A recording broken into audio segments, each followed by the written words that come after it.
passed that just cut off walls. It only needed to pump out 133,000 gallons. This were in the order of millions. All the other properties were. So they pumped very little.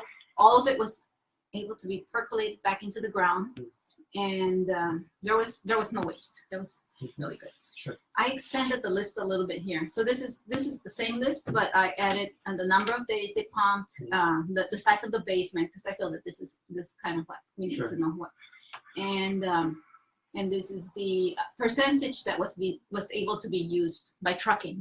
The trucks came in, so very little is able to be used when they do the like less than 2%. Okay, and these are the properties that are still active right now, 2017. These ones are the ones that are pending, and so these last two are from Dan Garber, and he's planning to use cut-off walls.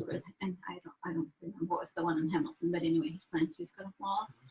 And this one, instead of they didn't want to dewater, I think, so they raised the basement, so they are technically not. And this one we don't know. We just was supposed to start. They have the permit and everything, but nothing's happening again. So for 2018, we know that 744 San Antonio is coming up. That's the Marriott. Huh? That's the Marriott. Oh yeah, the Marriott. Right. So the size of that underground construction is this amount. Are these all the basements been done, all of them? For 2017, we're talking about 2017. Are these all of them though? No. These are the ones that require dewatering. Oh, I see. Okay. Yes. Do you know how many there are total? No, I don't think the city tracks them. Okay. I mean, we can find out, but they have to do a search, right? Okay. Level search. Yes, I don't know what's the total. Oh, and I have a map here. So it shows where you don't have to dewater in all of Palo Alto. You just have to dewater in this narrow corridor because the groundwater level is very high there. Okay, and the Marriott is going to be right here on this contaminant plume, and they will have to dewater and they will have to clean up their water and all that. But it's really high because they're at around the groundwater level around here is on average 7 feet below ground. So they're gonna. So because they're so high up, and so high in my house too. So we use these numbers. This is the low end. This property with this size basement pump out this much water.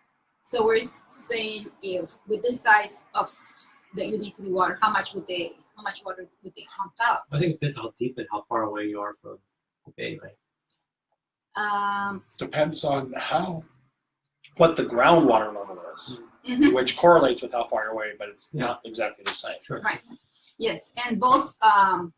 So as I said, all of the properties that need dewatering are in this narrow corridor. Okay. So they are about. Is that the yellow triangles? Yes, those are the properties that need to. If you go further inland, you don't need to dewater. Or, well, if you do 2 levels, you would need to dewater. If you are not careful, you would need to dewater, etc. Do people do 2 basements? I guess they do, right? 2 levels, well, 2 level garages. Yeah. Even Park Street, I don't know why. If it's permitted, people will do it. Okay. Okay, so on the low end, they would pump out this many million gallons, and on the high end, they would pump out that many million gallons because, so the high end is, like, if they follow the same, different contractors get different results, right? So this one had built a much larger basement than this one, but pumped out only 8 million, compared to 22 million, right? So their techniques are not standard or anything like that. And in acre feet, it could be between 700 and 2,900 acre feet. Now this is important because we went to a meeting this last Monday, and I think Rita handed out this to you. And these results, these are from the city, and Rita said she gave out a copy to the clerk and that she was supposed to. Last meeting? Monday. Last Monday she said she gave, but it was such a busy meeting and so many people talking and all that. So anyway, she said she gave a copy, paper copy, because we went to the meeting and she got all the extra copies. So they predict that that we can pump out sustainably 2,500 acre feet. Palo Alto, whole of Palo Alto. This one, if it's not careful, could easily overdo that. Right? So we are very worried, concerned that the city keep an eye on that. So I don't know, but you got a copy, so I'm not going to look at it further. It's there. Okay. It's on that report. Yeah, it's preliminary, but they think they have confidence on that. So this is what it looks like. Sure. And this is how much the groundwater level drops when you're pumping, when you're dewatering. So Sure. this was close to Jordan Middle School, which is around the same as the And area. that's 2 houses away. Yeah, 2 houses away, it dropped more than it dropped around 4 Yeah, feet. well, that makes sense. Okay, so I already showed you this map. You know about if you just do the cut-off walls. So the cut-off walls show They did that on promise. the page mill, probably, right? The page mill. No. Really? I thought they did. No. It's been a C. We don't have the results yet. Not Page Mill. No, the one on page. Park. No, the one on page. There's a park on page mill next to the Kelly Moore thing store. Oh yeah. There were like 3 little Carrie houses. Moore's on San Antonio. Kelly Moore. No, Kelly Moore is not. Oh yeah. That one doesn't look like they're dewatering. I know. Yeah, but they use cutoff walls. So I noticed that. They drilled a bunch of piers They around them. might have. Yeah. I don't know. It depends how deep they're going down there. I'm If not they're sure. going down 1 level, they probably don't need to dewater. If they're going down 2, they probably. Well, I just noticed that the technique they're using is they had to drill there forever, just drilling holes all around, filling it with concrete. Yeah, So that they looks basically, like a cut-off basically wall. they cut off the walls. Yeah, they might. I go past it every single Yeah, day, okay. so Okay.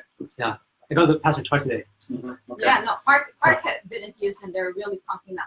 So cut-off walls look very promising because almost no groundwater is, very little groundwater is extracted, and Yeah. none of it is But to wasted. your point, for any commercial project, there's no economic argument for not using cutoff walls. It's standard. Should be. It should be standard. It should be required. They look really expensive. They had that drill out there forever, right? And, Yeah, but other techniques are expensive too because you have to put in shoring to keep the Oh. wall from crashing down. It's immaterial compared to the price of the building or the price of the land. Okay. It's absolutely immaterial. I think they drilled like crazy number of holes just all around the perimeter. But they have to do that if you're going to put in shoring. Mm. You have to put in piers Oh, I see. and shoring anyways. Okay. So Okay. for a commercial project, it's immaterial. So And I didn't see any water component there. Yeah. So it might have just been shoring. It And might have been shoring. It might be cutoff walls. It might be. So cutoff walls can take the place of shoring. And that's what Dan Garber's going to do. Instead of shoring, he's put the cutoff wall, and it's going to be part of the basement waterproofing. Sure. So the cutoff wall is going to be part of or right next to the basement wall. sure. Okay. Okay, so it looks very promising. As I said, all of the water in the one property that has been done, residential property, was able to be put back in the Sure. same property into the aquifer. And because there's less extraction of groundwater, you don't have the groundwater drop on the adjacent properties, so they are not damaged because we have a lot of damage. And I have a lot of photos, but I don't have time to show them to you, but a lot of damage on houses.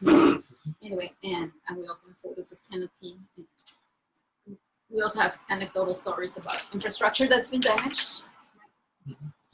So, but like anything else, it could have problems, right? So these are the potential consequences.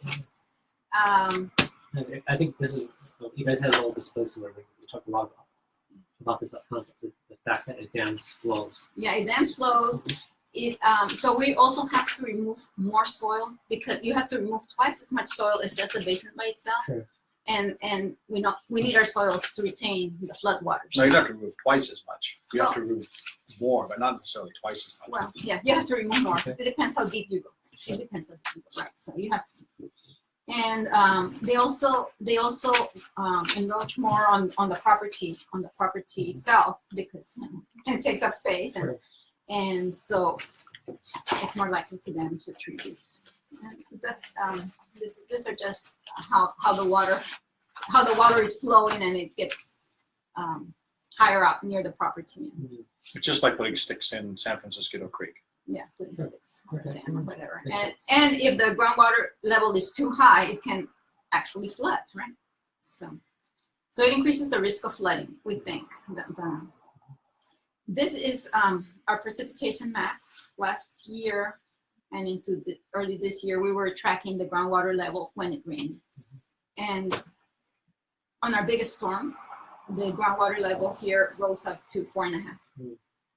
At near Jordan. That's where we're measuring, near Jordan. So We already know the groundwater level is high, and this was not the biggest storm ever. The 1998 storm was a lot bigger than this one. So it's getting very close to the surface. Sure.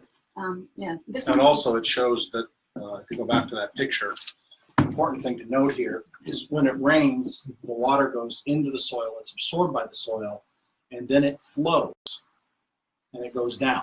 So it's just like a creek. It's not as, you can't see it. And the time constant is longer. Then when it rains again, it goes up and then down and up.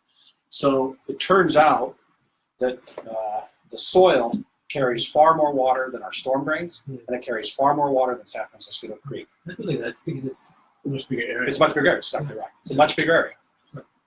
So it stores. The flow rate is slower because the peak of San Francisco Creek is very high. The one thing I wonder about though is our soil is very clayish here, right? Oh, I forgot to bring it. No, it is not.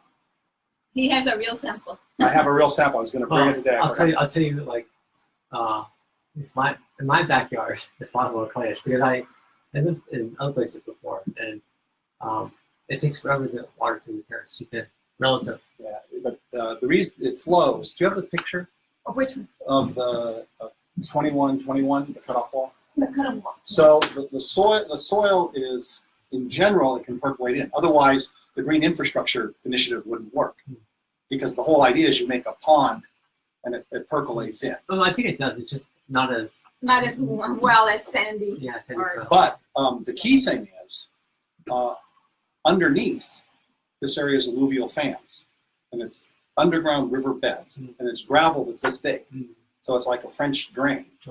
And next to my house where they excavated the basin, I forgot to bring it, it's sand. It'll flow through your fingers. So you'll have a layer of clayey stuff. But below that, you'll have sand layers that are several feet deep. So what happens is there are holes. If you imagine the water sitting up here, it's got leaks in it. It leaks into the gravel. And those alluvial fans are what carry the water. And if it were clay, you wouldn't get very much water when you pumped for dewatering because it wouldn't flow. Yeah. The fact that you get 200 gallons a minute indicates that the water can flow. So how deep do you have to go? I guess it depends on where you are.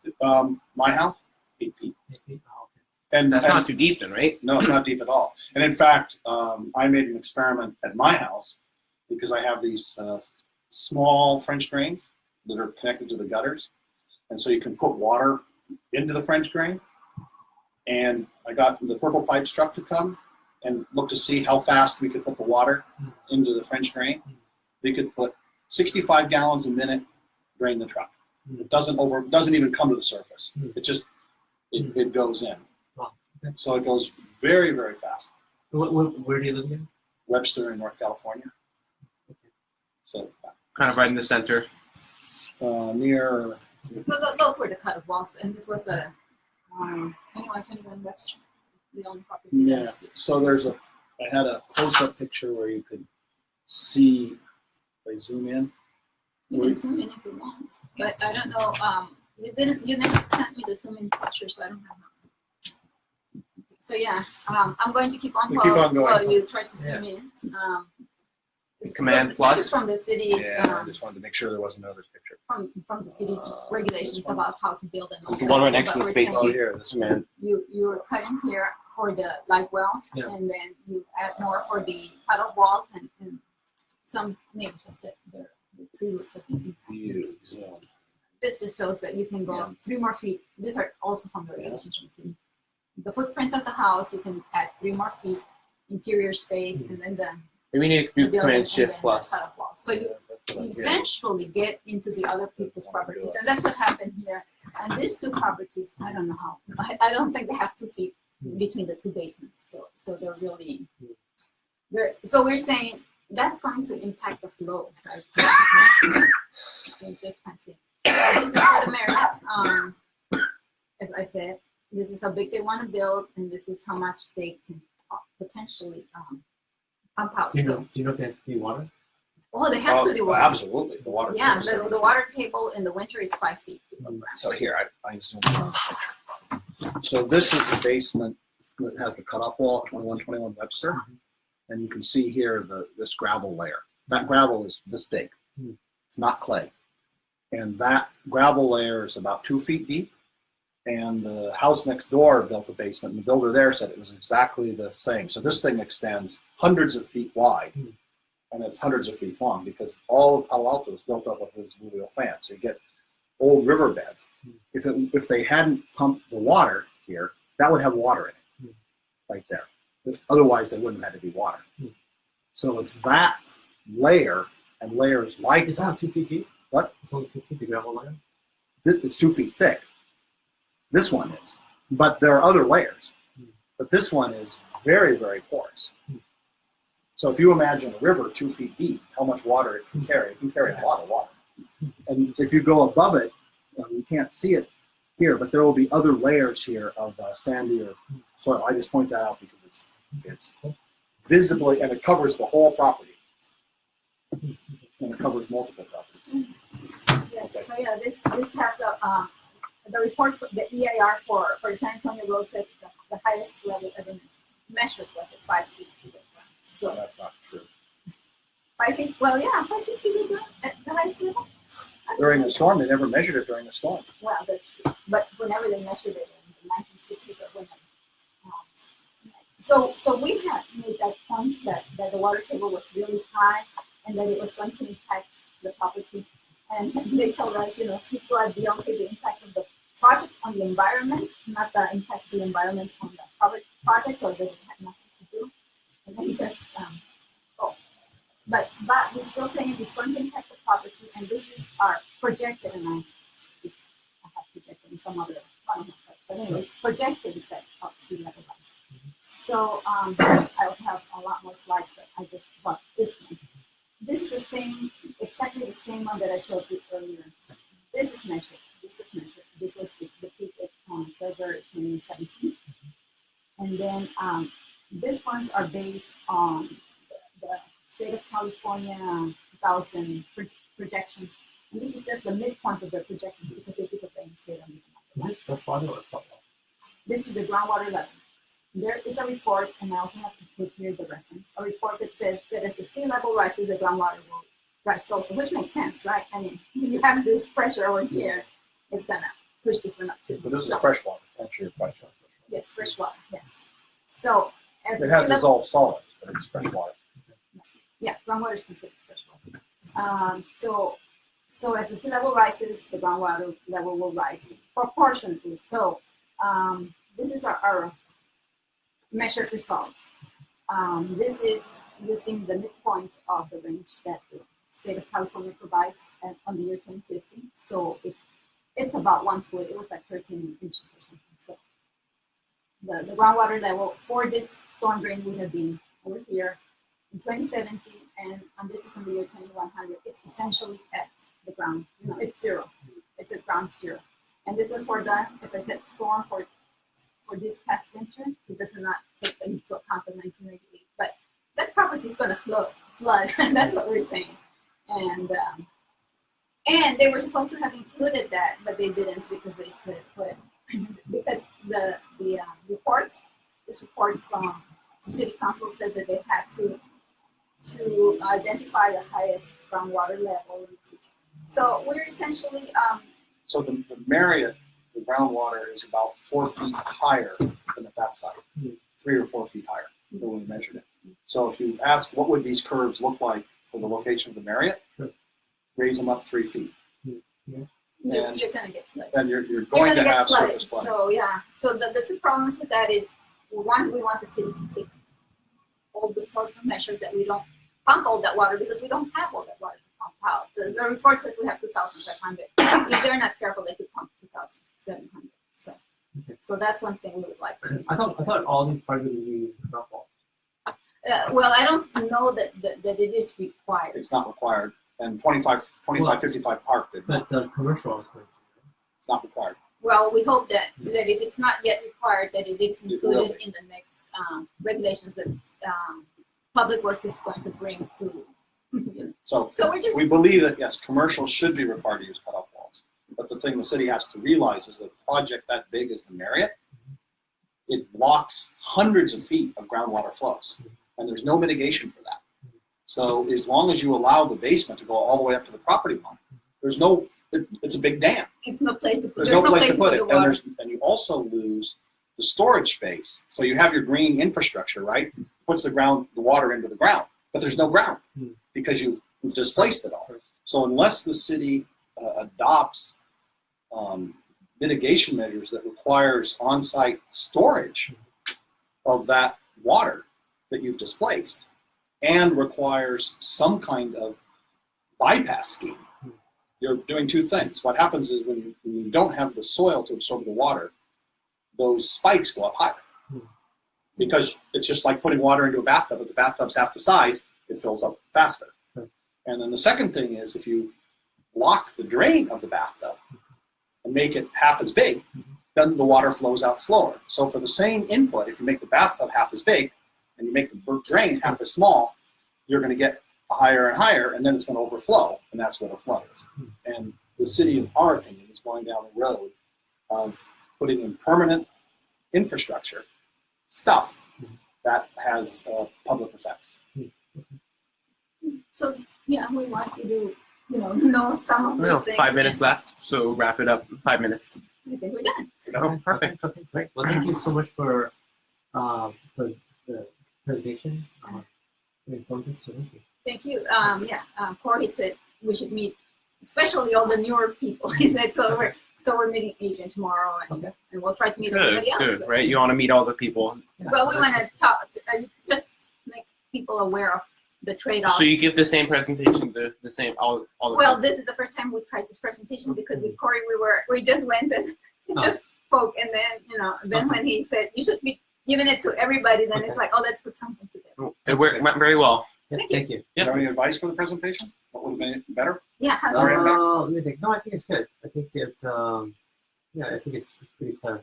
So good job. It would have been nice to see that soil sample though. Well, I thought of it this morning, and then if you're not able to go tomorrow with Adrian, you can just give me the. I'll give you the soil sample. Then you'll remember it. It's not. It's not important, but it's just interesting to see. It's sand. Yeah. I lived in LA, and the soil was really sandy. I mean, like the water just disappears. But like here, like water just like I live in College Terrace, and it doesn't do that. It just stays. it's Really? just That staying bad? down. Yeah, maybe just College Terrace. College Terrace is probably It's more in the hill. yeah. So further down towards the bay, is there more water? The groundwater level is Closer Higher. to the surface. Okay, that makes sense. So as a general rule, if you take the elevation, Yeah. the groundwater level is half the elevation. So if you're 20 feet above sea level, the groundwater, sort of the median groundwater, is going to be 10 feet. Yeah. It goes up and down, as we showed. Yeah. But the normal seasonal range is maybe, say where I live, is maybe 3 feet peak to valley. Yep. And independent of whether it's a wet year or dry year, in the absence of pumping, the low level is about the same. It's just like a lake that kind of has an outlet at a certain level. Yeah. So if the city has some data that shows time periods at a few blades, and what you see is whether it's a wet year or dry year, the low level is essentially the same. It doesn't change very much. In wet years, it comes up much higher. That makes sense. So that's what goes on. So at my house, normally the water would be in the fall about 10 feet, 10 or 11 feet, maybe 10 and a half. And in the winter, it normally comes up to about 8. In the wet year, it comes up to about 6. In an extremely wet year, it comes up to about 5.5.